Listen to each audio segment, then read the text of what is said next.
बिस्मिल्लाहिर्रहमानिर्रहीम। आज की वीडियो का पर्पस है कि tax on deemed income under section 7E, filing of the deemed income declaration. आप डिक्लेरेशन कैसे फाइल करेंगे, ये आज की वीडियो का पर्पस यही है। So let's start. आपने फर्स्ट ऑफ ऑल डिक्लेरेशन पे आना। डिक्लेरेशन पे आपको computation of tax on deemed income under section 7E नजर आ रहा होगा। यहाँ पे आप क्लिक करना है। क्योंकि ये ऑलरेडी मैंने खोली हुई है तो इसको पहले डिलीट कर देते हैं। सो अभी आपने क्या करना है कि आप डिक्लेरेशन पे आएंगे। अभी क्योंकि 7E का पहले एक ब्रीफ दे देते हैं कि अभी फॉर एग्जांपल आपकी प्रॉपर्टी है, ऐसे घर है, प्लॉट्स हैं, जो भी हैं, तो उसके ऊपर गवर्नमेंट ने 7E के तहत कहा है कि डीम्ड किया जाएगा, फेयर वैल्यू के ऊपर टैक्स लगेगा। सो हमने क्योंकि इनकम टैक्स रिटर्न में जो एनुअल इनकम टैक्स रिटर्न है उसमें कास्ट के ऊपर हमने डिक्लेयर डेफिनेटली किया होता है और फेयर वैल्यू डेफिनेटली उसकी इंक्रीज कर देती है। तो ये अभी कहा गया है कि आप उसकी फेयर वैल्यू देंगे, फेयर वैल्यू डिक्लेयर करेंगे। ये डीम्ड इनकम को इसलिए उसमें कॉस्ट भी है, फेयर वैल्यू भी है। फेयर वैल्यू के ऊपर आप अपनी टैक्स पे करेंगे 1% के लिहाज से। सो ये एक डिक्लेरेशन फाइल करनी है क्योंकि ये दिसंबर तक तो क्लियर नहीं था कि दिसंबर 2022 में कि ये फाइल करनी है या नहीं करनी है। बहुत से लोगों ने नहीं फाइल की और अभी बहुत से लोगों को नोटिस भी आ रहे हैं। सो एक शॉर्ट सा ब्रीफ आपको दे देते हैं ये डिक्लेरेशन कैसे फाइल करनी है और फर्स्ट ऑफ आपने कास्ट और फेयर वैल्यू कहाँ पे लिखनी है।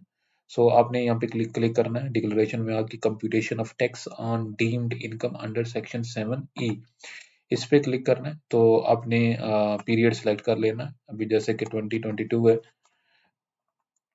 तो इसको अपने पीरियड को सिलेक्ट कर लेना है। जैसे पीरियड को सिलेक्ट करेंगे तो आपके सामने ये वाली टैब ओपन हो जाएगी। आपके सामने ये ऐसी विंडो आपके सामने शो हो जाएगी। तो ये सिंपल सी डिक्लेरेशन है। एसेट्स की नेचर यहाँ पे डिस्क्राइब की गई है, जैसे कि agriculture property excluding farm houses और फार्म हाउस है। रेजिडेंशियल प्रॉपर्टी है तो यहाँ पे आएगी, कमर्शियल प्रॉपर्टी है तो इसमें आएगी, और अगर आपके पास इंडस्ट्रियल प्रॉपर्टी है तो यहाँ पे आएगी। Any other immovable capital asset है, इमूवेबल कैपिटल एसेट है तो यहाँ पे आएगा। Total value of the capital assets यहाँ पे आएगी। सो मीन वो ऑटोमेटिकली कैलकुलेट कर लीजिएगा तो और खुद इसकी कंप्यूटेशन करेंगे तो आपके सामने हो जाएगा। जैसे कि आप फॉर एग्जांपल इस पे किसी पे भी क्लिक करते हैं तो अगर आपको फेयर वैल्यू डिक्लेयर करनी है, फॉर एग्जांपल पाकिस्तान के किसी भी एरिया के अंदर आपकी प्रॉपर्टी है और आपको नहीं मालूम कि इसकी फेयर वैल्यू क्या है, तो ये आप एक्सेल के अंदर शीट दी गई है। आप FBR प्रॉपर्टी वैल्यूएशन के ऊपर क्लिक करेंगे। इसके ऊपर क्लिक करेंगे तो आपके सामने एक एक्सेल की शीट ओपन हो जाएगी जिसमें तमाम एरियाज की फेयर वैल्यू प्रॉपर्टीज की दी गई है। तो अकॉर्डिंग टू दिस आप अब इसको देख के तो आप अपने एसेट्स की फेयर वैल्यू डिक्लेयर कर सकते हैं। यहाँ पे आपने वो कॉस्ट लिखनी है जिस पे आपने परचेज किया था और जो आपने अपनी इनकम टैक्स रिटर्न में डिक्लेयर की हुई है।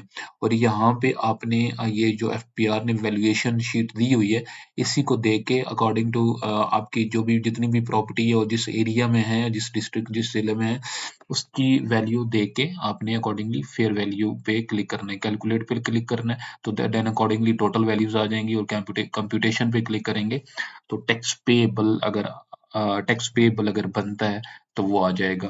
तो अगर आपने पेमेंट कर देनी है, पेमेंट अगर आपकी डीम्ड इनकम है और आपको टैक्स पेएबल बनता है कंप्यूटेशन में, तो आपने डेफिनेटली पेमेंट करनी है और वेरीफाई करना है और सबमिट कर देना है, ठीक है। और अगर आपकी पेएबल नहीं बनती है तो डेफिनेटली आप विदाउट पेमेंट, क्योंकि आपका पेएबल एक लिमिट से नीचे है, तो डेफिनेटली आपको पे करने की जरूरत नहीं है। सो ये थी declaration regarding to deemed income under section 7E। So अगर आपका मजीद कोई क्वेश्चन हो तो डेफिनेटली आप पूछ सकते हैं। Thank you.